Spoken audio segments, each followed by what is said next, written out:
So, the Pendulum Lab. So in the Pendulum Lab, you should have data for your angle versus period, your mass and period, and your length and period portions, okay? So now on each of these, you're going to have to take those periods and square them. So that's a very simple task. You just hit the equal sign, click on your period, hit the caret, which is above the 6, and then the 2 to square it, hit enter. Then we grab the box, drag it down, and that will square each of the periods. Now remember, these periods are that total time that we had divided by 20. That's how we got these numbers, around 1 second or so.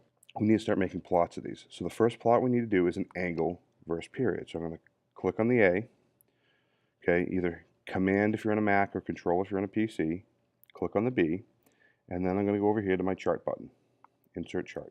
Okay, it'll take it a second. And I need to make sure my chart type is a scatter. So I'm going to select from my list here, and we find scatter. And now we're going to customize it. So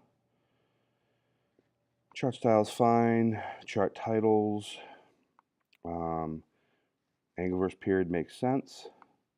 Chart subtitle though, this is where we're going to have to add a little more. So normally this is where I put like just my name, like Mr. Magno, right?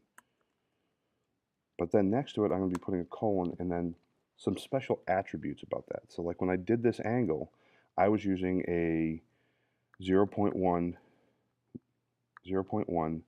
kilogram mass with a length, so comma, a 0.3 meter length. Okay, so that's how I made that pendulum that I varied.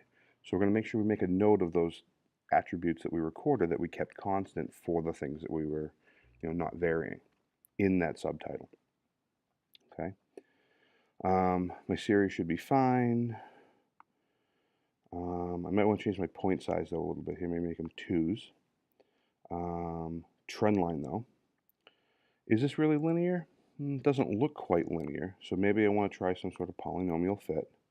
Looks like a polynomial fit to me here, and I might want to label it with the equation. Okay, and there's the equation that seems to fit that data. Okay, legend. I like to put my legend at the bottom, not to the left. So I move my legend down there. Horizontal axes. Right now they're showing it 10 to 40. I'm going to just open that range up a little bit and go like 0 to 45. Okay, just so you see a little bit more of the curve. And now when I go to my vertical axes, again, I'd like to see a little bit more of the actual data. So I'm going to go here probably 0 to maybe 1.5. Okay, that's probably not the best, so let's just do like 1 to 1.5. Even then, that's probably still not the best, so maybe I only have to go up to like maybe a 2.5, right? And that's still good enough. I start to see there's a curve there. It's not linear. Looks like a decent enough setup. My grid lines look okay, and I can kind of click off of that, and there's my first graph. Okay, so this is the angle versus period graph. Now my next one is going to be angle. Okay, so I click on A, and I'm going to hit the Command or Control, depending if I'm on a PC, and I'm going to click on the C, because I want to do angle versus period squared. Again, create the chart, and it is a line chart.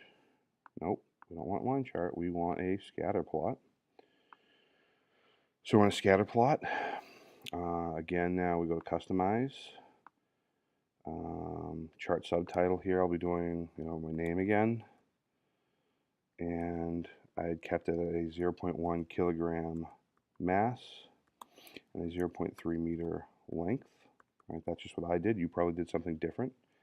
Now in the title, I don't want to just say t squared. I want to say the actual words period squared. Okay, and I'll say in, and then seconds caret too, like that. All right, so that kind of clarifies the title a little better. I'll go to series. Again, I like to take a little bit smaller of a point. The trend line. This one does look to be a little more linear here. But still, let's see what it looks like with the polynomial fit. Yeah, polynomial fit seems to work there too. And we will label it with an equation. Okay. So we go from there. Could show the r squared. The r is almost perfectly 1 when we put the polynomial on. We move the legend to the bottom. And again, I want at least the horizontals change that to go from like 0 to 45. And then this time on the vertical, let's say the 1.2 to maybe 1.4. Yeah, it shows it a little bit better. And that's that one. Okay, so we start to see that I've got two different graphs here, right? The period squared, to be some trend. So you're going to follow this pattern with the mass and the length. Now, you might find that one of them is a linear. Like when you get to, your mass here, that might show as a nice happy linear on, just your mass period. But your mass period squared, also might just show linear. With your length, your length period might show polynomial, but your length period squared, that might show linear. All right, it just depends. So let's just, again, go through kind of this one here as another example. Just make sure you're all kind of clear with the data fitting. So let's try A and B. Okay, so length and period. And we're going to do a scatter again. All right, and I'm not going through the title piece right now. I'm just looking at the series. And make the points a little smaller. Trend line. So again, it looks almost linear there. Polynomial might be just a slightly better fit there. And again, I can show the equation, the R value. Whereas if I put the linear on, it's not quite perfect. So we'll leave that one polynomial. Okay, so this one again is the period, but now if I do this one where it's length period squared,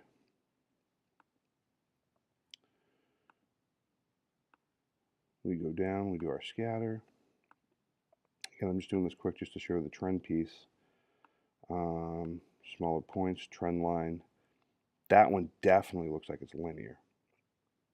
And if I was to show the R value, yeah, the R value is dead on 1 there, so I don't even need to play around with polynomials. So that one's clearly length period, going to be a nice linear setup. All right. So again, you'd follow through just like we did on this first part with the labeling, the moving around, everything.